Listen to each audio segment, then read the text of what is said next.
Olá, pessoal! Estamos começando mais uma live do nosso projeto e eu estou muito feliz. Eu sou a professora Maureen e eu estou muito feliz de hoje ter uma participação internacional no nosso projeto de lives.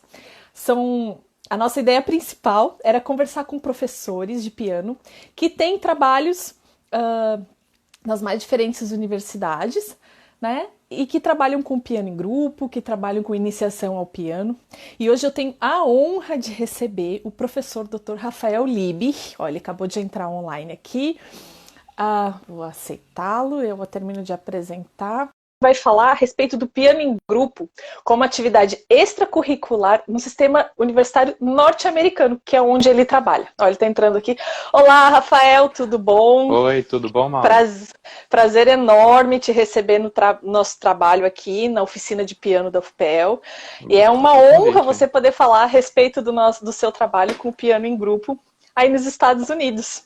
Imagina, então, o prazer é meu. O pessoal deixou várias perguntas bem interessantes aqui. Então eu queria te convidar primeiro para você ir se apresentando. Primeiro conta pra gente, porque o pessoal já surpreendeu que você fala português, né? Você é brasileiro, mas trabalha nos Estados Unidos.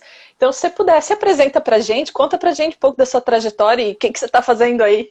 Pois é. Sim, eu sou brasileiro, nasci no Brasil, nasci em Ijuí, no Rio Grande do Sul.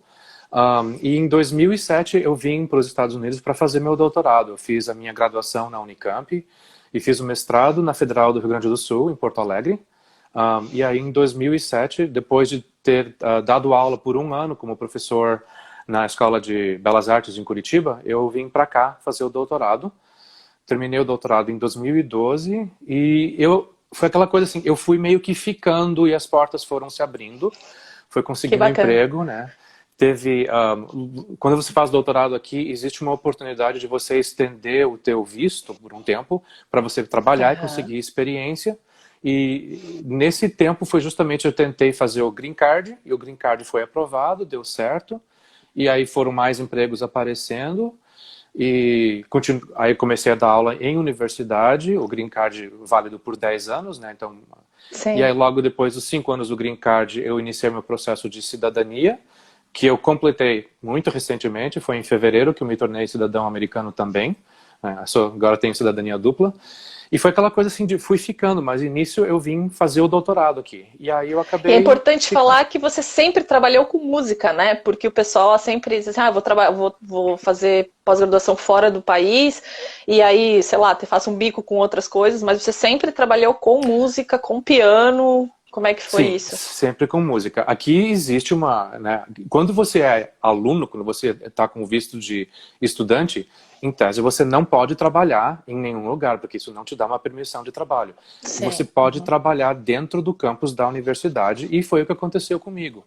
No primeiro ano eu era o bolsista acompanhador, digamos assim, trabalhava de montão acompanhando o pessoal do departamento de voz. E aí depois eu virei o que eles chamam de um teaching assistant, assistente, que aí foi quando eu comecei a dar as aulas de piano em grupo, né? Mas aí você trabalha para a universidade. Como o meu emprego estava vinculado com o meu doutorado, aí isso pode. Fora da universidade, aí é só, né, no chuncho, só quieto, mas não, em tese não pode. Isso você nunca fez, você trabalhou sempre dentro da universidade. Sempre dentro da universidade.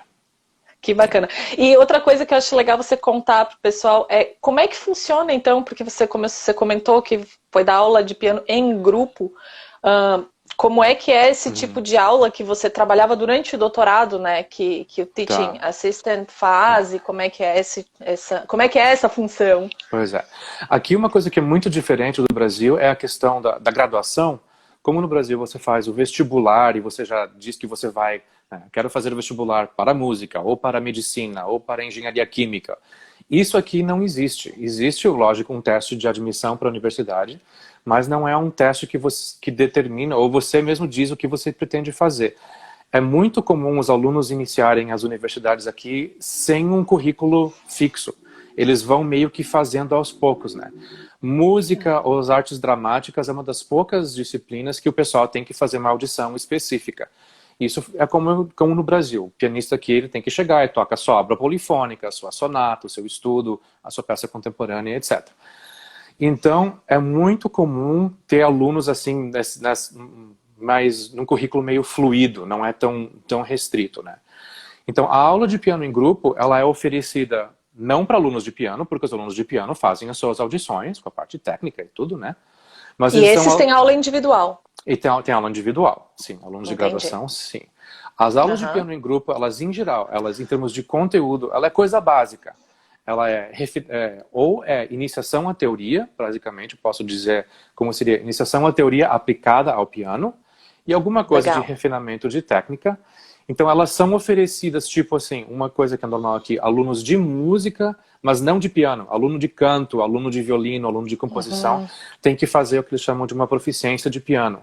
Então, a gente tem esses alunos que não são pianistas, e aí ela é aberta a alunos de outras disciplinas. Eu tenho, né, alunos que vêm da engenharia, da biologia, da administração, eles vêm fazer como extracurricular. Então, esse é o que eles chamam aqui de piano funcional, que seria alguma coisa parecida com isso? Então, o conteúdo em si é bem simples, né? Você começa com identificação de armadura de clave, fórmula de compasso, início de coisas de ritmo, coisas assim, né? E é uma coisa bem abrangente para poder ser oferecida tanto para alunos de música quanto não alunos de música. Então, o piano em grupo, em geral, são 4 níveis, né? A cada nível que você avança, o aluno acaba recebendo um pouco mais de atenção individual. Os professores trabalham mais individuais. Mas é uma coisa, assim, mais simples. Não tem aluno, assim, tocando Fantasia de Schumann ou Beethoven Opus 90, né? Em aula de grupo. Isso não tem.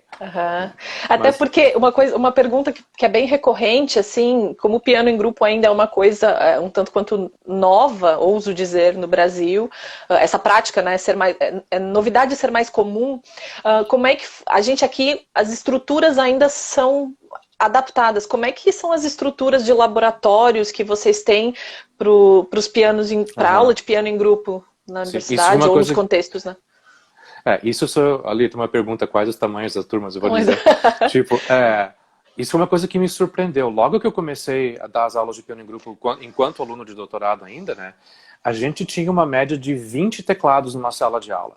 São teclados todos conectados num sistema ou todos apenas individuais, assim? Individuais. Depende da universidade. Tinha uma escola onde eu dava aula que eles são conectados e aí eu posso, como eles falam, eu posso ser o meio sacana, tipo, eu posso sentar na minha estação e aí escolher alunos individuais para escutar, ver como é que eles estão estudando e tal. Mas, em geral, é uma sala grande, de uma média de 20 teclados. Onde eu estou dando aula agora, numa das universidades, a gente só tem 10 teclados, é uma turma um pouco menor, são 10 tecladistas. E a outra escola, na verdade, eu comecei esse semestre com uma turma com 26. Então eram 26 tecladistas ao mesmo tempo. Lógico que eles tocam as coisas simples, né? Eles tocam as coisas básicas, né? Mas então varia. Mas é uma sala grande, eu tenho a minha estação, onde eu toco o meu material, a minha mesa. Às vezes eu tenho um projetor de mídia que eu posso usar, alguma coisa assim, se eu quiser mostrar um PowerPoint, alguma coisa. E aí os alunos estão, em cada um, em seu teclado. São uma média de 20, né? E são 20, e como é que funciona a história do nivelamento? São todos, mesmo esses alunos que não fizeram o teste de piano, como é que eles são juntados em uma turma? São 20, assim, aleatoriamente, ou como é que é? É meio aleatório, e é meio que, tipo assim, eu tenho dado aula mais dos 2 primeiros níveis, né? Nível 1, nível 2. 3, 4, eu não cheguei a dar ainda. Mas a gente presume no nível 1 de que eles são todos iniciantes. Que eles não sabem nada de música, que não sabem uma semínima de uma mínima, nada. Né? E não sabem manipular o piano, como é que é isso? Às vezes aparece alguém que não sabe leitura musical, mas sabe manipular o teclado, ou isso não é comum no Isso daí a gente navega conforme vai acontecendo, né? Se eu noto que tem um aluno que já conhece um pouco de leitura musical, conhece o teclado, daí eu faço um teste com ele, né? Eu dou, tipo, uma das últimas peças do livro e vejo se ele dá conta. Se ele dá conta, daí eu digo... E vocês têm uma apostila? Sim, tem uma apostila, tem. Então, nas universidades, existe um currículo, assim, cada nível tem um currículo, né? Eu tô com 2 aqui, por exemplo, nas 2 universidades onde eu dou, esse aqui é o livro 1, para piano 1. Todo mundo começa aqui, tem todo, assim, a cada semana tá tudo já pré-determinado, as atividades que a gente vai fazer. Então, existe um currículo para seguir, sim, e tem os exames, aí eles têm que tocar a escala de Dó maior, depois a de Sol, etc, e vai, e tem... Né? Quando vai mais avançado, daí a coisa já fica um pouco mais flexível. que em geral também as turmas são menores, né? Não é todo mundo que continua até o piano 4, digamos assim. E a gente tem um pouco mais de flexibilidade. Mas no início, sim, tem currículo, tá tudo certinho. Cada item, tudo. Isso é dos lugares onde você trabalha. E a gente vê pelo seu currículo que você não trabalha num lugar só, né? Então, conta pra gente um pouquinho, assim, que você falou das universidades que eu trabalho. Eu sei que você trabalha em 2 ou 3 lugares diferentes e com contextos bem diferentes. Então, conta pra gente um pouco onde você trabalha, afinal de contas, que público que você atende, como é que é isso, né? Foi curioso que um aluno me perguntou assim, nossa, mas esse professor trabalha muito, porque ele trabalha em 2 lugares diferentes. E é verdade, né? Então... Aqui é uma coisa interessante que, por exemplo, eu não sei se no Brasil existe a posição de docente em período parcial, né? Eu não sei, você como professora da Federal de Pelotas, você é período integral. Eu sou professor período parcial nessas, né? Então, mas sim, trabalho muito. Na universidade onde eu trabalho, é uma universidade como uma brasileira, é uma universidade de 4 anos, os alunos ficam lá por 4. Eu dou as minhas aulas de piano em grupo e também dou as aulas de piano individual, a gente tem aulas de piano individual, e aí eu tenho meus alunos que são os alunos de música, os alunos que são alunos de piano em performance, né, e os alunos que não são de música que vêm para a turma em grupo, como fazer piano extracurricular. Um outro lugar que eu trabalho que é muito interessante é a tal da El Camino Community College, essa coisa de community, não sei como é que traduz isso. Como eu mencionei antes, as universidades aqui, o aluno pode entrar ainda sem definir o que ele vai fazer, ele vai definindo cada semestre, né? Então, na Community College, o que a gente oferece são por exemplo, todas as disciplinas consideradas básicas, né? Então, teoria da música 1, história da música 1, as aulas básicas de piano, coisas assim. E as outras disciplinas também, né? Tipo, matemática 1, inglês, gramática, administração, todas essas coisas básicas. Que, em geral, é muito utilizado para pessoal que vai para uma formação um pouco mais técnica, ou pessoal, simplesmente, aluno internacional. Tem muito aluno internacional que vem para essas escolas para poder, primeiro, dar uma melhorada, uma polida no inglês, antes de ir para uma universidade. E tem uma questão também financeira, que a Community College é muito mais barato do que numa universidade aqui. Então, o pessoal vem, passa 2 anos, faz todo o currículo básico, define o que vai fazer e daí transfere para uma universidade e termina a graduação lá. Então, tem essa questão financeira também. E aí eu dou aula. Desculpa. E aí nessa Community College, uma coisa que é interessante, a gente recebe até alunos que querem fazer música e querem ser bacharéis em música, mas tem uma formação fundamental meio básica ou rudimentar, por falta de uma palavra melhor. E aí eles entram numa pauleira, como a gente diz, tem que fazer um monte de coisa em 2 anos para começar a subir e preparar material para poder fazer uma audição daí para uma universidade, onde já é, em geral, conservatório, né?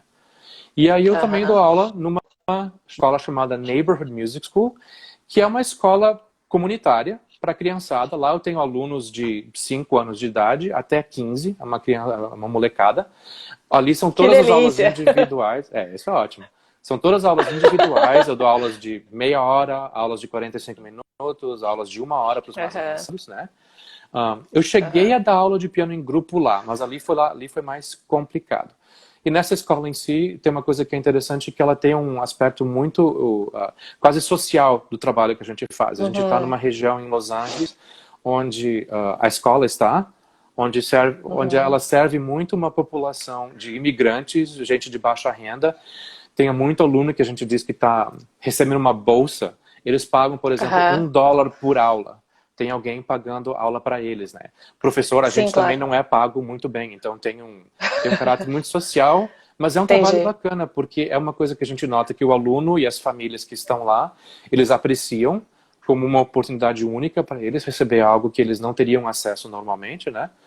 E fora que é um trabalho bem diferente da aula de 5 a 15, né? Claro, eu percebi que tem faixa etária. Tem uma pessoa perguntando aqui sobre o livro que você usa na universidade. Na universidade? Pedindo que você mostrou antes, o livro que você usa para o piano em grupo. Que você puder mostrar, se for possível, por causa dos direitos autorais, é possível? Eu acho que sim.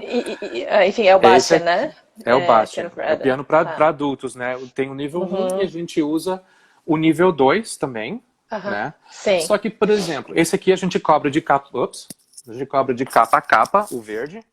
O azul a gente já seleciona um pouco mais, né? Quando Entendi. A gente, e vocês exemplo, casam com outros materiais também? Sim, Você tem. não usa Esse aqui, estritamente exemplo, esse material? não.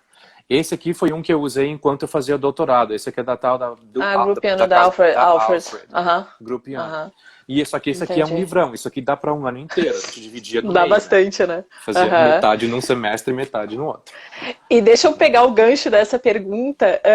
Esse, obviamente, não é o mesmo material e nem a mesma metodologia que você utiliza lá com a criançada no neighborhood. Não. Então não é o mesmo material. E uma das perguntas assim que também é bem recorrentes é, bom, estamos todos trabalhando de casa, nós não estamos Sim. conversando. Infelizmente você não está na UFPEL para tocar um lindo recital pra gente, mas isso em breve vai acontecer. Mas você tem inclusive trabalhado agora com aulas online. E a minha pergunta nesse momento é assim, isso já acontecia antes? E como é que tem sido a relação com o material que você tem utilizado? Como é que tá essa coisa do online com o material? Como é que tá isso? Tá.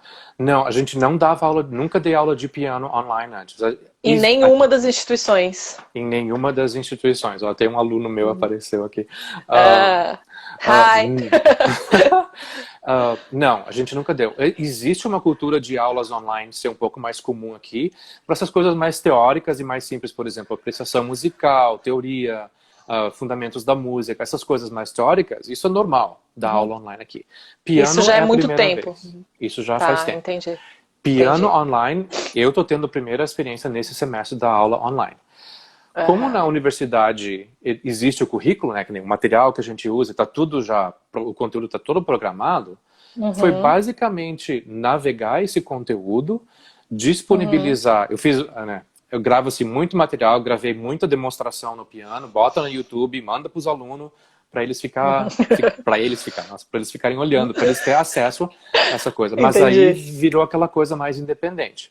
Aí o que eu fazia com as minhas turmas da universidade era aquela coisa de Zoom, né? Você encontra. Sim. Só que aí eu não dava aula. O que eu fazia no Zoom era tipo, eu conversava com eles, perguntava, tem alguma dúvida a respeito de, sei lá, conteúdo X, Y. Do conteúdo X. E aí a gente resolvia os problemas, eu demonstrava algumas coisas para eles e tal.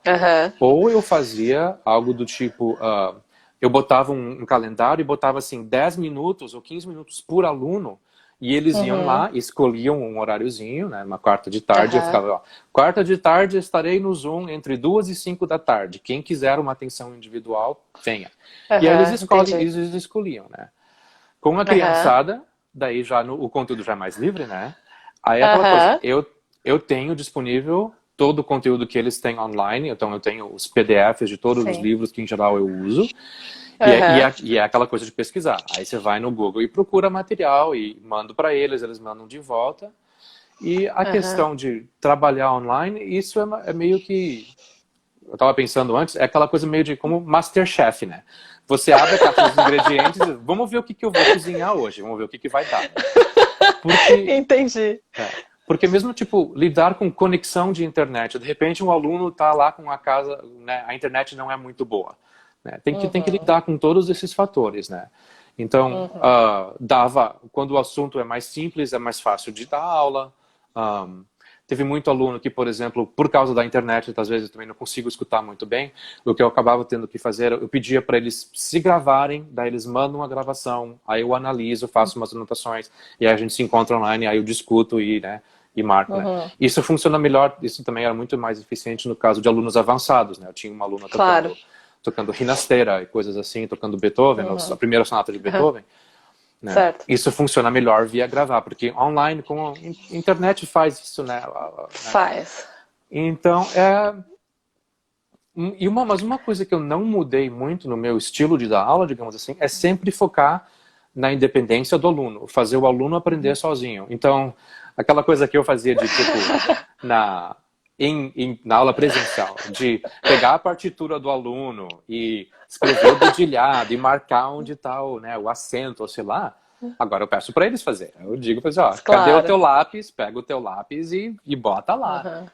Né? Sim. Tive que ensinar muito aos alunos também a navegarem, especialmente os mais jovens, os alunos de 6, de 8 anos, navegar a partitura sozinho, né? Dizendo, olha, tem esse sistema, tem o compasso, aí você tem que contar os números. Então, se eu disser, Sim. vai lá no compasso 9, eu tenho que dar tempo para ele contar os compassos e tal. Mas é sempre dando essa independência do aluno. E como é que é essa aceitação? Eles fazem essa atividade ou você percebe uma certa resistência, assim? Não, eles fazem, eles pegam o lápis e vão. E aí eu peço também, né? Digo, mostra tua partitura pra mim. Aí eles pegam o livrinho deles e botam na frente do celular pra eu ver se tá tudo certinho. Ou eles me mandam fotos e tal. Ai, que fofos. Deles, né? Não, eles fazem. Fala. A conexão acho que tá meio... Não, eu ia falar, é interessante como alguns alunos, digamos, desses novinhos, de 6, 8, 9, eles não... Essa garotada hoje em dia, com celular, com tablet pra cima e pra baixo, né, eles estão fazendo, e é muito interessante ver que alguns, de fato, eles estão... Parece que nada mudou. Eles aprendem sozinho. Tá tudo ali, né? E aí eu dou tarefa de leitura musical, eu mando PDFs de identificar nome de nota, de fazer matemática musical e coisas assim, né? E você usa jogos e você usa... você estava falando antes que você usa um material um pouco mais lúdico para chamar a atenção dos alunos. Mostra pro pessoal um pouquinho como é que você faz. Virou muito tipo aula, às vezes, de percepção musical, né? Tipo, se eles tocam um ritmo errado, digamos assim, eu toco daí e peço para eles perceber. Veja onde é que eu estou esperando mais, vê se tem uma nota mais longa e tal. Mas uma coisa, isso aqui foi também coincidência. Eu ganhei isso quando eu fiz 40 anos de aniversário. Eu ganhei esse teclado de gato aqui. Pra que demais! Eles acham o máximo, né? Aí eu posso ligar e tal, e aí eu posso até tocar. Coloca ele mais na frente da tela, assim. Posso? Ai, que fofo, adorei. Eles acham, a criançada acha isso ótimo, né? Também pra mim, porque eu não tenho ouvido absoluto, então sempre eu volto e meio tenho que checar uma nota ou outra, né? Eu também não dou aula sempre aqui no lado do meu piano, às vezes eu dou aula lá no meu quarto. Né? Daí eu uso isso. O vídeo a gente não consegue ver que você tá do lado do seu piano aqui. Se você quiser mostrar pro pessoal torcer o vídeo. Eu tenho, não, tudo bem. Tem um piano atrás de você aí, tá. Tem, Mas lá no meu quarto eu tenho daí um teclado também. E isso é uma outra coisa que eu também... Isso foi de me virar e descobrir fazendo, né? A coisa de fazer, tipo... conectar o meu teclado com um cabo MIDI no meu computador para poder gravar algumas coisas para os alunos, tipo, alunos mais novos que ainda estão trabalhando muito a questão de ritmo, de estabilidade, eu mandava assim, tipo um playbackzinho para eles poderem manter o tempo, para poder contar e tal. E aí, essas coisas de tecnologia eu fui descobrindo, né? A outra coisa que eu faço para manter essa criançada engajada, eu comecei a fazer muito duetinhos, assim, né? Eles gravam uma coisa, mandam para mim um vídeo, e aí eu gravo uma outra parte e boto os dois junto. Aí eu mando para a nossa escola, a Neighborhood, tem no site tem uma página onde os alunos podem... Onde eles colocam os alunos tocando, né, uma site de performance, digamos assim. E para os meus alunos particulares, as famílias gostam, né, os pais acham o máximo, né, quando eu faço o videozinho com o aluno e tal, né.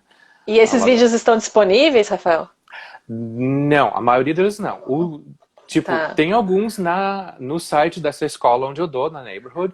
Quando o aluno é da Neighborhood, deve ter alguns lá, eu não cheguei a ver. Você pode mandar pra gente um link, porque daí na descrição da live, que a nossa live, falando pro pessoal aí de casa, as nossas lives todas, sobre esses conteúdos todos que a gente tá conversando, essas lives ficam todas gravadas no Facebook e no Instagram. A gente ainda tá estudando a possibilidade de colocar no YouTube, mas a gente coloca na descrição alguns materiais que o pessoal manda pra gente, né? Às vezes um link de uma gravação, ou você pode, se possível, mandar o link da escola onde você trabalha, que o pessoal pode acessar os materiais, ou enfim, se você quiser disponibilizar depois esses materiais que você utiliza, enfim, para o pessoal ter acesso e conhecer também, né?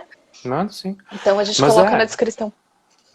Mas teve muita coisa agora nessa temporada de dar aula online que eu fui aprendendo fazendo, né? Porque é aquela coisa, ok, campus fechou, escola fechou, vai todo mundo para casa, e agora? E aí tem que trabalhar, né? E aí eu fui, lógico, eu sei que, por exemplo, eu tenho um computador razoavelmente bom, eu tenho o tal do iMovie no meu celular, e foi brincando com essas coisas que eu fui descobrindo o que dava para fazer, né? Eu já tinha visto, mas, né, aquela coisa, nunca precisei fazer, agora nunca precisei fazer. Então vai lá e corre atrás, né? E bacana que você teve esse suporte institucional e que teve a estrutura, né, que o pessoal, de certa forma, acaba te dando. E eu queria que você desse uma dica para os professores de piano que estão nos assistindo e que vão assistir esses conteúdos, que tipo de conteúdos você trabalha, voltando a falar um pouquinho da aula de piano em grupo, você tem esse material que é institucional, mas quando a gente aqui no Brasil, muitas vezes a gente ainda precisa construir, né, porque nem todo mundo trabalha em instituições ou em projetos que nem esse da oficina, que a gente tem os materiais, que a gente disponibiliza, mas e aquele professor de piano que precisa criar o seu material, né, que você falou que tem, que dica que você dá, onde procurar e para bolar esses materiais, tanto material didático de conteúdo, livro, essas coisas, quanto de recurso técnico, porque essa coisa do gravar e tudo mais, como você disse, as crianças elas vão continuar fazendo isso, elas fazem sempre, nada mudou. Então, que dica de material que você daria para o pessoal? Olha, isso depende muito, por exemplo, da aula de piano em grupo. Se essa aula de piano está vinculada a um currículo maior, se está dentro de uma escola, se não está, ou se você está dando aula por si só e tal. Aqui no Brasil é muito comum um professor particular bolar seus estúdios e ter isso. É mais para esse tipo de pessoal que eu estou te perguntando. Eu acho que, por exemplo, como eu tenho diversos métodos, né, e cada método tem uma abordagem, por exemplo, o tal do Bastian, ele fica muito em dó maior no início, mas ele trabalha muito um pouco de independência dos dedos, independência das mãos, ele é meio, às vezes ele fica meio complicado para um aluno adulto, né, que precisa trabalhar coordenação motora, digamos, né, ele é mais complicado. O outro da Alfred, ele é mais simples nesse sentido, mas ele cobre um pouco mais de música de teoria musical, digamos, né? Ele cobre mais armaduras de claves diferentes, coisas com bemóis, que o Bastian demora muito para chegar e tal. Né? Sim. Então, tem que muito pensar o que você pretende fazer. Você quer enfatizar a parte técnica, a parte motora, trabalhar ritmo, trabalhar a independência das mãos, dos dedos, né? Ou quer trabalhar a parte da teoria, ou quer trabalhar mesmo, tem métodos que trabalham com a criatividade, né, improvisação, e vai aquela coisa meio intuitiva, né, Robert Pace tem um material que trabalha muito com a questão de pergunta e resposta, improvisação e coisas assim, né. Eu, em geral, eu uso sempre uma mistura de tudo, porque é sempre bom trabalhar um pouco de tudo para manter o aluno engajado, para não deixar a coisa meio abstrata ou seca, para falar uma expressão melhor, né, mas é aquela coisa, nenhum material aqui também é perfeito. Eu uso, o Bastian que eu uso, ele é, digamos assim, o fundamento. Mas em cima disso, eu adiciono outras coisas, né? Sempre adiciono coisas, porque eu sempre penso, é melhor, né, pensar fora da caixinha, digamos assim, né? Então, não ficar só em dó maior o tempo todo, vai para, né, expande, né, sai da casinha, digamos assim. Entendi. Fala. Eu sempre acho que não tem... Fica lenta a conexão. Eu sempre penso, não tem material perfeito que cobre tudo que a gente quer cobrir. Claro. A gente sempre tem que suplementar e tem que ver. E aí depende também, todo semestre também, cada turma que eu dou aula é uma turma diferente. Né? As coisas sempre andam diferentes. Os alunos são diferentes, né? Então tem que sempre lidar com isso. Isso não é privilégio nosso aqui, então os alunos são diferentes aí também, né? Sim, são. E como é que é a aceitação disso, Rafael? Eu sei que você falou um pouquinho antes, mas uma pergunta que é bem recorrente, assim, que eu anotei algumas vezes, que várias pessoas perguntaram isso. Quando a gente fala piano em grupo, ainda tem infelizmente, ainda tem um certo mito, né? Tipo, do que é a aula de piano em grupo. Sim. Mas como é que é a aceitação dessa aula? Se um aluno iniciante vai chegar e vai dizer, tudo bem que você tem o currículo, mas, por exemplo, quando esse currículo não está pré-estabelecido, as pessoas costumam aceitar bem que vão iniciar tendo aula em grupo, desmistificando um pouco daquele ensino tutorial do mestre e aprendiz, né? Como é que é a aceitação do piano em grupo para os seus alunos, ou no seu contexto aí? Ai. Olha, peraí, acho que a minha internet tá me ouvindo ainda? Ouvindo, sim. A sua conexão está só um pouquinho lenta. Oi, alô? Alô? Ixi, acho que agora sim. Agora sim. Estamos de novo. Coisas da internet. Não, eu acho que ter um currículo, né? Eu tenho um currículo que é dado pela escola, mas se um professor tenta fazer isso independente de uma instituição, eu acho que, lógico, pensar em currículo é sempre bom para fazer um plano. Eu acho que o pessoal aqui está acostumado com a aula de piano em grupo. Entendi. A ideia não é tão estranha, mas especialmente o que acho que facilita é porque, em geral, se entende que a aula de piano em grupo é para iniciante, né? Para trabalhar os primeiros fundamentos de teoria musical, de domínio do teclado, de geografia, técnica e coisas assim, né? Entendi. Então, é para coisa básica. Mesmo, por exemplo, num nível 4, ainda que a situação seja em grupo, digamos assim, a circunstância seja aula de piano em grupo, o professor trabalha individual, aluno em aluno. E mesmo na aula de piano em grupo que eu dou, eu não estou o tempo inteiro lá no quadro, digamos assim, ou no meu piano, demonstrando e pedindo para os alunos repetirem, né? A gente cobre conteúdo, e aí, sei lá, em geral, uma das aulas minhas é de 1 hora, eu faço, tipo, meia hora de demonstração e jogo, né, sei lá, num assunto de ritmo, a gente bate palminha, aquela coisa toda, né? Mas depois, cada aluno vai para sua estação e aí eu fico circulando, né? Eu dou tem que dar a atenção individual para o aluno, né? E vocês trabalham com o ensino, com a questão da colaboração também, que isso é bem interessante na aula de grupo, né? Porque tem a história de aprender com o colega, de ver o repertório do colega, e essa interação tem funcionado bem para vocês? Isso lógico, no início é um pouco mais limitado, quando os vocabulários e os alunos começam a ficar um pouco mais confortáveis, digamos assim, com o que estão lidando, fica um pouco melhor. Mas aí parte de mim também, como professor, eu de começar a perguntar para os alunos e pedir para eles conversarem com o outro. E, tipo, eu, na verdade também, é aquela coisa, eu acho que é o método aristocrático, não sei. Eu sou muito de fazer pergunta, eu não dou resposta, né? Eu explico algumas coisas e eu sempre peço para os alunos fazerem associações e tal. E aí, tipo, e mesmo se eu estou explicando alguma coisa, né, eu reconheço que às vezes ainda mais como inglês, por exemplo, inglês é a minha segunda língua, às vezes a coisa não sai assim, perfeitinho, né? E aí eu vejo que eu estou tentando explicar alguma coisa, mas isso se aplica mesmo dando aula em português, né? Eu vejo que o aluno fica com aquela cara de ponto de interrogação, isso, ele não está entendendo, e eu estou tentando, de todas as maneiras, tentar traduzir de novo ou reexpressar alguma coisa, e aí, mas aí, de repente, um outro aluno tem uma coisa a dizer, eu deixo ele dar aula, né? Eu digo, não, vai, claro. E aí eles se entendem e tal, né? Isso é bem bacana da aula coletiva, porque às vezes a dúvida de um não é a dúvida do outro, às vezes a solução de um pode ser a solução que às vezes a gente como professor fica tentando achar e o colega diz assim, ai professor, mas é isso, né? Então... E eu sempre também falo para eles, né? Eu disse, olha, inglês é minha segunda língua, se eu falar alguma coisa meio atravessada, ou se o sotaque entrar no meio e não ficar... Me pergunta, me interrompe, alguma coisa, a gente dá um jeito, né? Ai, que legal. Rafael, a gente está, infelizmente, terminando o nosso tempo, porque a gente, como eu disse, as nossas lives, elas são todas disponíveis no Facebook, no Instagram, também para os seus alunos aí, se você quiser botar legenda e traduzir a nossa conversa para eles.